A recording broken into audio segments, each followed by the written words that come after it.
Did you ever have that one show or movie that you only remember so faintly from your childhood, and your mind only can come up with little itty-bitty pieces of what it looked like, but you don't even remember the name of the show, so you can't find it on the internet because you don't even know what you're looking up? So you're just stuck there thinking, does this thing even exist? And this is exactly what was happening to me when trying to come up with video ideas. All I remembered was this show about this big building with all these ghosts and monsters around, and then if certain people saw these ghosts and goblins, they become really dumb or something. And it sounded absolutely insane inside my head, but I knew it was real. So I was looking through every nook and cranny on the internet until finally, I found it.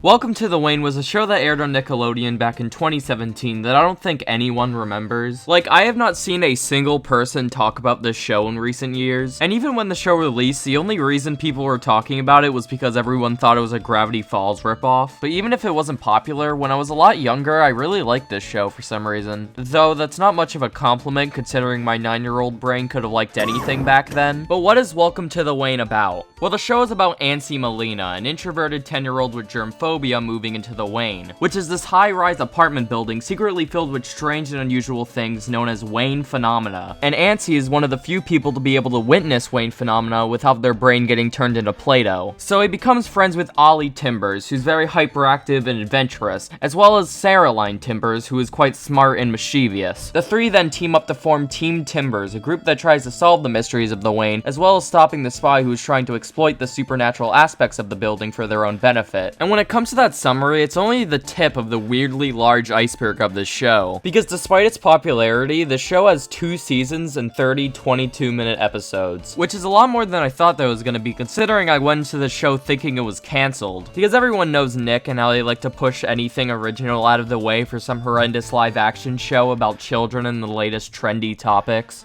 What did I do? You made me get an F on my school project! I feel so dirty! So dirty!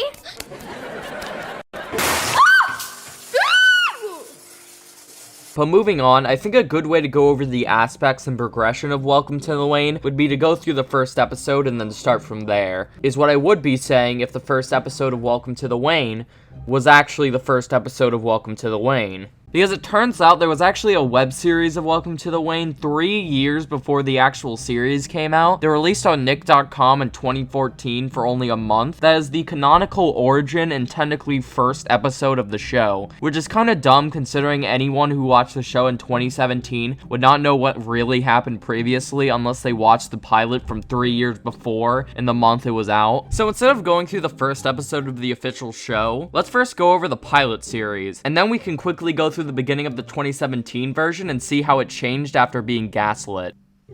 Did I just say gaslit? The pilot is broken up into 6 4-minute chapters that continue the same story after each episode until the conclusion. So let's get to it, baby!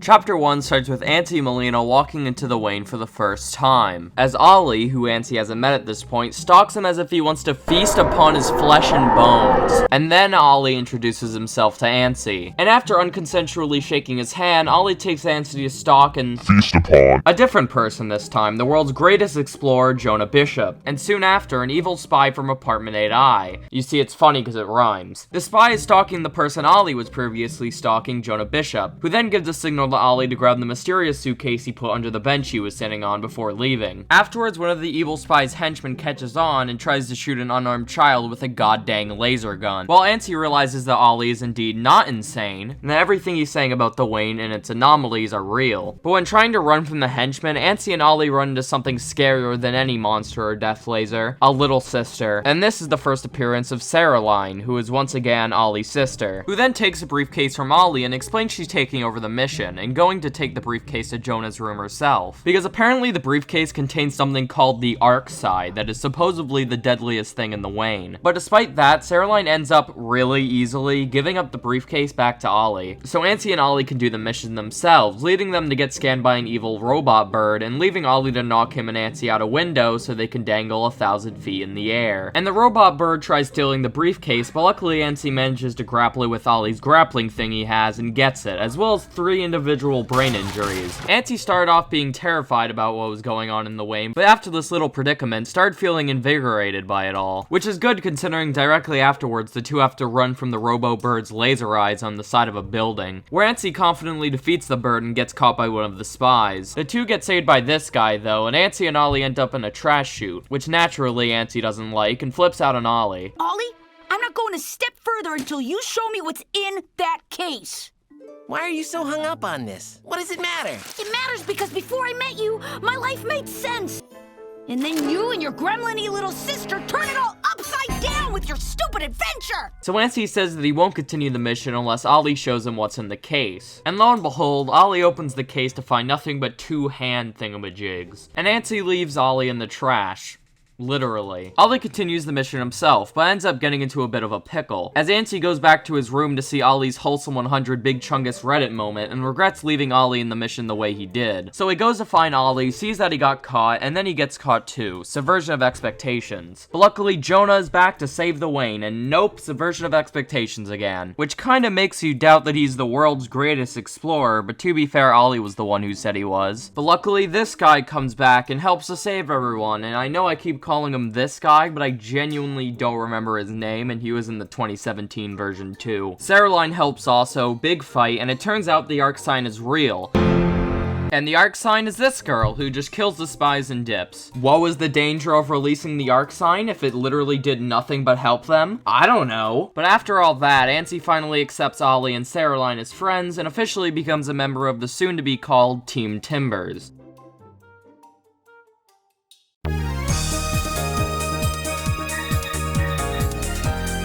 Overall, I really enjoyed the pilot series. It was charming with its old Newground style of animation, along with its energetic and somewhat relatable characters. There's also a bunch of neat details in the pilot, like the weird things the creators throw in the background that you only notice the second time watching, just to show how crazy the Wayne really is. It just adds little bits of charm to the whole thing that proves the team clearly put passion and care into this world. I also really like the voice acting for the most part, especially Auntie's, who in general is probably my favorite character due to his relatability and the situations he's put in.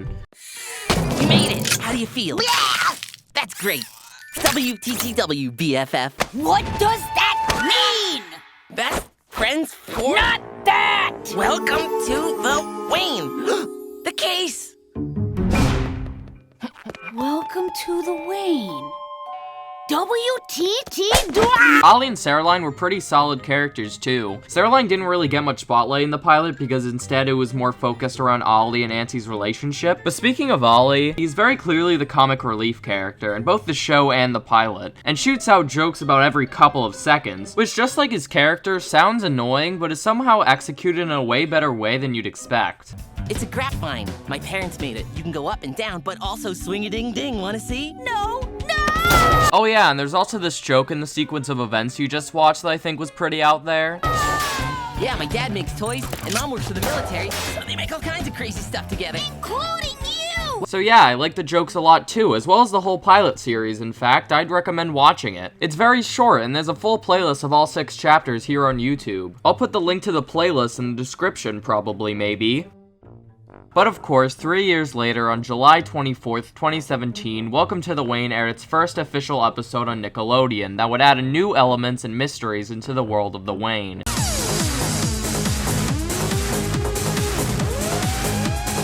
The Welcome to the Wayne TV series takes place a couple weeks after the events of the pilot, and once again starts with Auntie entering the Wayne feeling that he doesn't belong. What could bring him to that conclusion? Well, a major part of it could definitely be the weird stuff he's been seeing around the Wayne that no one seems to be questioning, like this weird squid thing here that the receptionist doesn't even seem to notice. Ignoring that, Auntie arrives at his apartment where Ollie and Saraline committed breaking and entering. This is breaking and entering! I resent that. Entering maybe, but...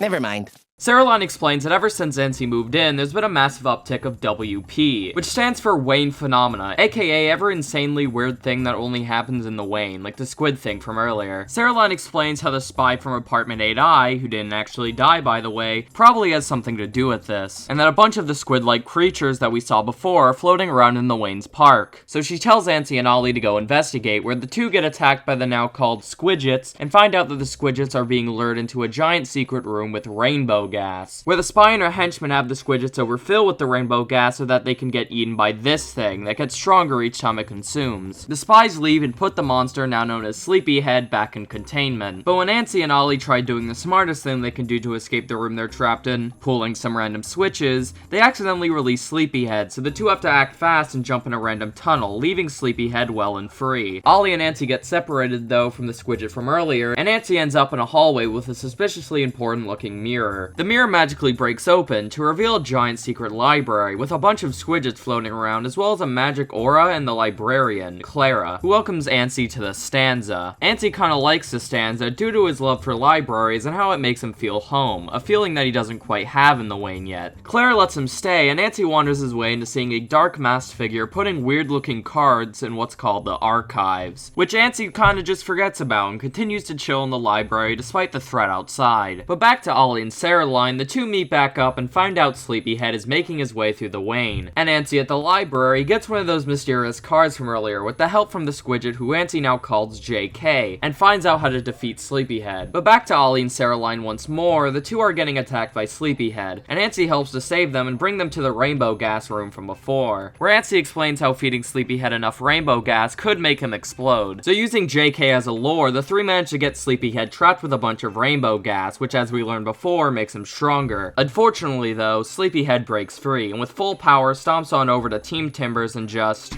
explodes. Like, I really thought when I watched this scene there was gonna be like a final battle with Sleepyhead, but it's like there was a scene that was cut out last second. It was very anticlimactic, but moving on.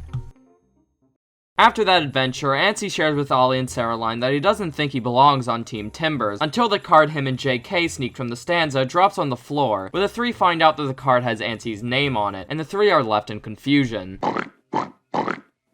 Sorry, felt like a pig moment. The first episode ends with the remains of Sleepyhead reforming and regenerating as it leaps at the camera. Very spooky, wow wow. So what do I think about the first episode and how it's changed from the pilot? Well, personally, I think it was a pretty fine first episode. I think I prefer the pilot a bit more than this episode though, for a couple reasons I'll get into now. Like the animation, that is definitely the most noticeable change from the pilot to the series. I guess the pilot animation just felt more animated, but I like the art style of the show. It's unique and definitely grows on you the more you watch. But besides the animation, the characters, the style of jokes, and the voice actors are all pretty much the same. But also, I like the aspects this new series created, like Wayne Phenomena and Rainbow Gas, and stuff that makes you want to keep watching to see what it's all about. The show favors the mystery of the Wayne by leaving lots of questions remaining at the end of each episode. Like, for instance, what's up with the librarian? Who's this guy? What's the spy trying to do? What are these cards? Why does this card have Nancy's name on it?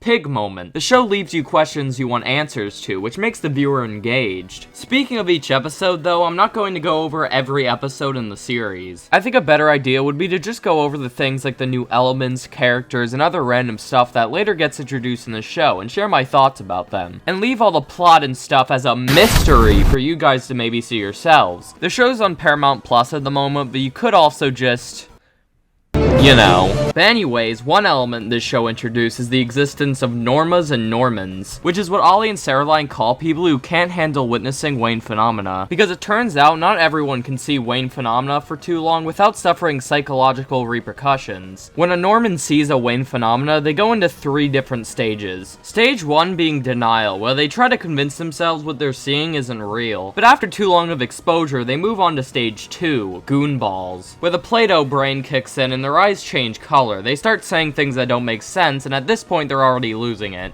And then finally, stage 3, Wayne brain. They can barely speak words at this point. If they stay in this stage for too long, they can never go back to normal. Does this show sound insane yet? Anyways, I kinda like this element. It's one of the only things I remembered about this show. Despite that, the whole thing is barely used at all, and is only important for this one twist at the end of the first season. Also, remember earlier in the video when I said that Nancy, Ollie, and Caroline didn't really change from the pilot in a major way? I was only talking about the first season there, because besides maybe Caroline, I feel like at some points in the show, the characters become less interesting, especially in season 2. Like, Nancy was this germophobic, timid kid in the pilot, as well as the first couple of episodes of the show to a slightly lesser degree, but then he starts feeling less and less important, and in season 2, Caroline feels like the main character, considering she's the only one that actually does anything. Nancy just loses the personality he had, and now he's just this side character that's there just because he's a part of Team Team Timbers, despite him not really doing much to help. Speaking of not helping, also remember when I said Ollie somehow was executed in a way that stopped him from being overly annoying to the audience? Yeah, so by season 2, now he does some random equals funny moments and literally does nothing to help at all and just constantly derails every mission, making him look like the main villain from Sarah Line's perspective. Like in season 2, there are so many episodes where characters just go up to Sarah Line and are like, hey, maybe you should stop worrying about saving the world or whatever and just watch this dumb stupid sport we made up instead.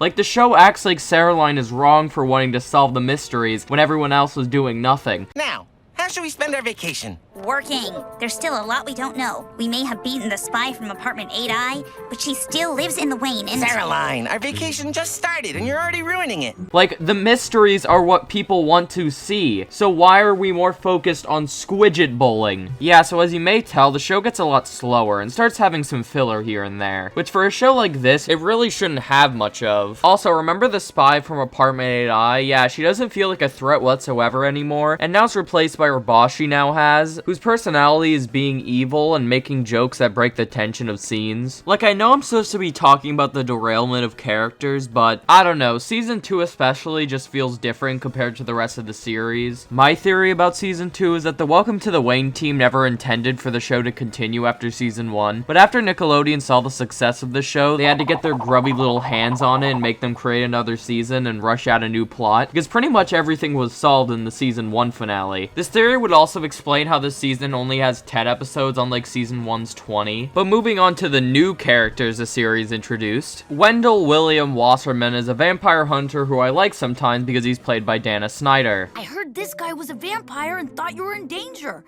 Now, I'm not so sure. Well, I am.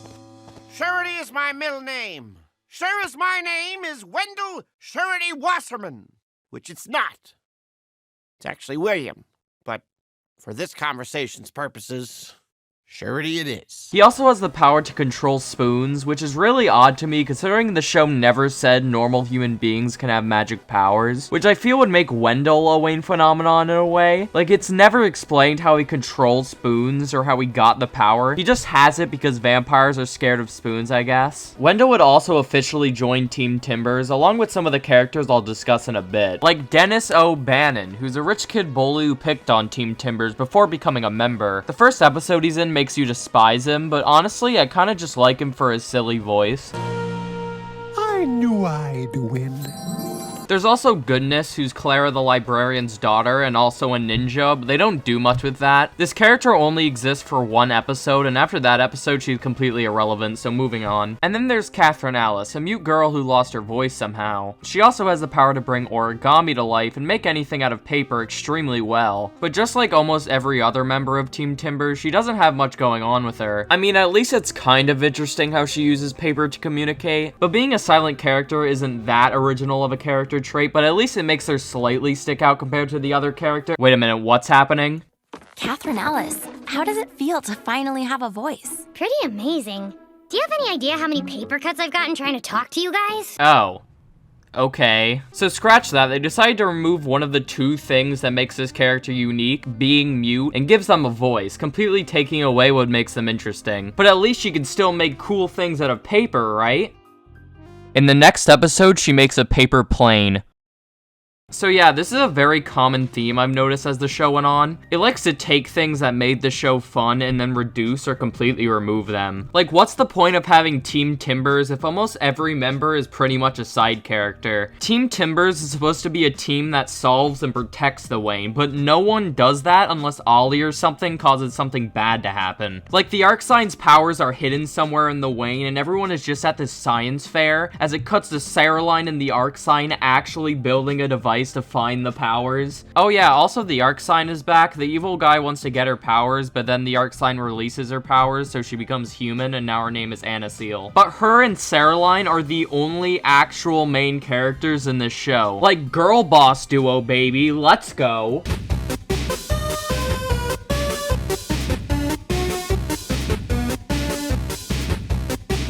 So in conclusion, Welcome to the Wayne is a fun mystery cartoon that eventually turns into a generic and boringly written Nick cartoon. And that's okay, because the boring episodes of season 2 is kind of what I expected the whole series to be like. So at least the first season of the show actually had like dedication and, you know, people trying to make it good, which considering Nickelodeon, at least nowadays, is a dumpster fire carried by edgy 11-year-olds and 50-year-old men on DeviantArt, it was quite a surprise. The show likes to tell you things you already know, and the filler episodes that take away one of the things you like about the show being progression can get aggravating at times, but a show like this is gonna have flaws. The fact that no one acknowledges this show is kind of surprising. Like, if some random kid saw this show and shared it on the internet, I feel like it could get a fandom in some way, though the whole Gravity Falls ripoff thing probably is a big reason on why it doesn't really have one. But despite its current popularity, I'd recommend it if you have some time on your hands. It's really not that great of a show, I'll probably forget about in like a couple of months, but it's something that I feel like a lot of people would like, especially to a younger audience. So yeah, there's a bunch of stuff I left out of this video due to sanity reasons, so go watch the show if it sounds interesting. And thanks for over 450 subscribers. I'm really glad the last review type video did so well, and I'm glad you all liked it. And I hope you like this one too, and I'm sorry for the long wait for this one. But anyway, bye,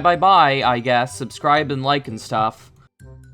Leaf! That's his name, this guy, Leaf. He also joined Team Timbers. I did it, it's Leaf. L-I-E-F. Holy sh...